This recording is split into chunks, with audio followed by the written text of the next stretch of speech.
YCP ప్రభుత్వంలో revenue కార్డులో అవకతవకలు జరిగాయన్నారు మంత్రి ఆనం రామనారాయణ రెడ్డి.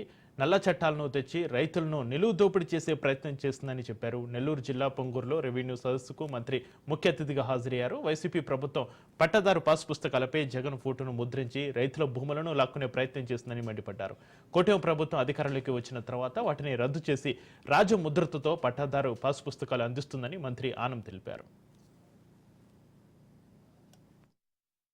కెనాల్ అనేటువంటిది ఇది ఒక చరిత్ర అంతర్భాగమైన ఈ హై లెవెల్ కెనాల్ దాదాపుగా 11 సంవత్సరాల తరువాత ఈ ప్రాజెక్టుని మళ్ళీ వెంటనే చేయాలి.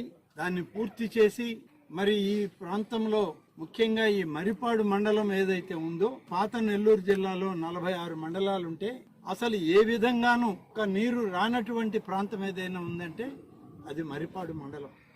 మెట్ట ప్రాంతం, కరువు ప్రాంతం, వెనకబడిన ప్రాంతం.